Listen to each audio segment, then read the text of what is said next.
I paid $34.58 per ounce of silver on Saturday. I think you'll probably see this in a couple days. I'm going to show you what I got, and I don't really care that I paid that much for silver because it's cool stuff. You'll see it's vintage stuff. But I also got something from 7 Stacks. I'll put a link to her channel below, but I wanted to show this off really quick before I showed you all the scores.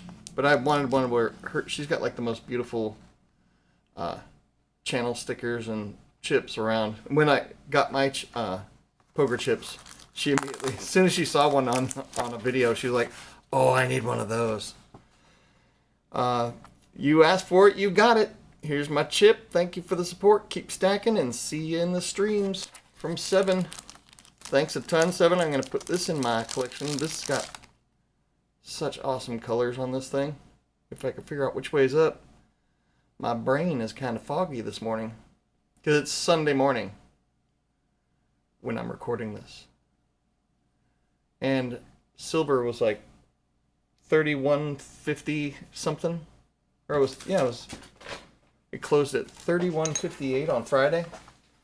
So I figured I wanted to go to the coin shop and find some cool stuff, some vintage stuff. So, and the one thing I'm doing with stacking is when you do the vintage stuff, thank you so much, 7, for sending this. Really cool. Normally I do a separate video, but I don't know why. I already had it out, and so I kind of included it in this one. But like with the vintage stuff, you can, a lot of it's worth more than the spot price plus the premium. So I know there's people who say silver, it's all worth the exact same. Well, that's true as far as the base metal if you melt it all down, yeah. But in its minted form, and when you add rarity, then people collect things. Like me, I collect vintage silver art bars and modern ones. So the first item I got was an OPM bar, mirror finish. It's got the little mushroom on there, Ohio Precious Metals. And they had a lot. Oh, this is from Liberty Coin Exchange, by the way. Boom. Pause. And then, so they had a whole bunch of OPM rounds. I don't know if you remember, if you were stacking in the 2007, 2008, 2009 time frame, the OPM rounds were everywhere. They were absolutely everywhere. And I also got another one, but this one's in the mint seal, so I'll just leave this one in the mint seal and then put this one in a capsule for the people that love that capsule crunch. I'm starting off with the weakest stuff first, so it's gonna get better. It's getting better. And then I made a mistake on one. I got this isn't vintage, but it was in the junk bin with all the 1 ounce, with everything, with all the stuff that's like the cheapest premium they had. A Geiger bar. And as soon as I got it back, I was like, oh cool, I'm going to compare it to the Apmex one I got the previous weekend. I was like, wait a minute, why is there such a big difference in the size? And then I zoomed in and looked. This one's a 20 gram.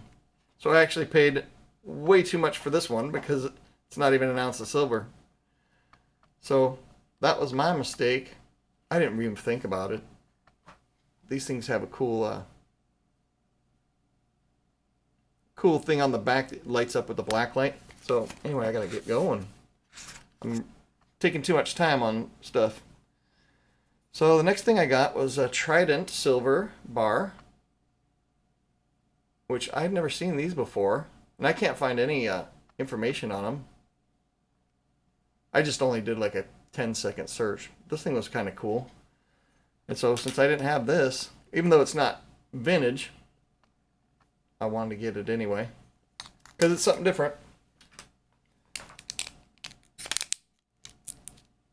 So that one will go in the box. And the next item I got was a National. This one's in the mint seal, so I'll leave this one in the mint seal. It's got some schmutz on it. And this is like some tape toning. That's across the bar, actually. That's toning on the bar. as you can see when it moves. And this was a USA-made National bar. A lot of the stuff I get from National is Canadian. And then I've got another bar, a 1982 bar from a National. This is a happy anniversary. They only made these in 82 and 83, and I thought I had an 83 also. I'll have to go back and watch my old videos and see if I've got an 83, but I'm pretty sure I do. These ones are really decorative, plain back. But the front looks super cool. So this vintage stuff, it's worth it to buy the vintage. So you can, if you have your stacking strategies just to buy buffalo rounds, if you can get this stuff for the same price as a generic buffalo round, then I would do it. I would take the vintage stuff every day over that. I got another one of these. I got one of these last weekend too, which is kind of cool. This old AARK. It's got some weird toning shape on the back. And these ones are thicker. And I think I was able to get it in the capsule, the last one. See how much less room it takes up in the capsule.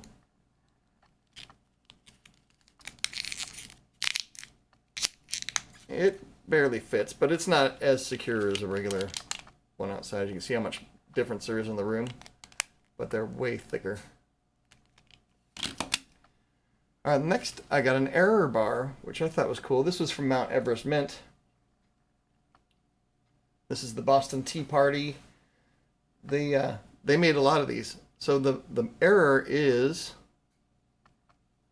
right. There's a bunch of words over here, and right in the middle, they misspelled belong. They spelled it elong. Capital, it's with two. So it's E-E-L-O-N-G instead of B-E-L-O-N-G. I don't know if you can see it. It's about halfway down. Might have to pause and zoom in. No, I'm having a tough time seeing it. Oh yeah, it's dead right in the middle there. Do I have a pen or anything I could point with? You can probably see it. Right about here. E-E-L-O-N-G. So that's the error. They misspelled belong on this one. And the back of this one is really cool. It's a bicentennial 1773-1973 Boston Tea Party. And down there's the Mount Everest Mint mark there. I thought the back looked cool. It's got the 70s font on the date there, which I really liked. That's kind of cool. Us traders throwing our tea in the harbor. I'd never seen one of these before, and I really like the date on the back. The front's almost too busy. You can't really tell what's going on. And all these words, you have to use a microscope to read all the inscriptions. And so the next item I got is a Hamilton Mint bar. This one's from 1973, the Pilgrim's Landing. And there was 10,000 of these made. Oh, on this error bar, there was 11,500 of these made. It would be more rare to find one that's not an error because they don't exist. They didn't make another die and correct it, so they minted all those in error. This one's got a ton of detail. I like the scenery on this one. Pretty cool. Hamilton Mint. And this one I'm going to have to trim up one of these capsules because they don't fit in the capsule. So I have to actually take a Dremel out and modify it to fit in there. Let's get 7 sticker in there. And then the last 2 items I got are trade units, because I'm trying to compile some trade units. Stack is, collect different ones. And this is all just a generic bullion pricing. So this is 1974 World Trade Unit. This one's from the United States Silver Corporation. Let's see if I can get it right side up. And I can't remember how many of these were made. And then the last one was another one of these Univisato trade units. This is from 72. And check out the luster on this thing. Still got luster, like it's this side's got some toning on the back, so it's not as nice.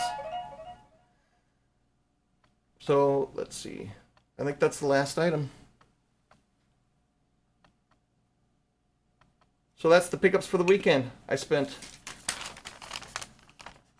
$380.38 for 11 ounces of silver at $34.58 per ounce. It's still fun to do. They're still fun to stack up and do the, research the history of the stuff and how many were made. Every once in a while you'll find some stuff that's worth, $100 for one bar.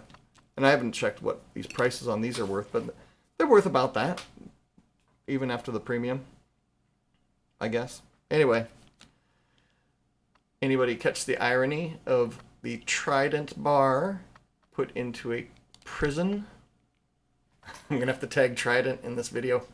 Anyway, I hope you guys are having an awesome day, and I'll see you in the next video.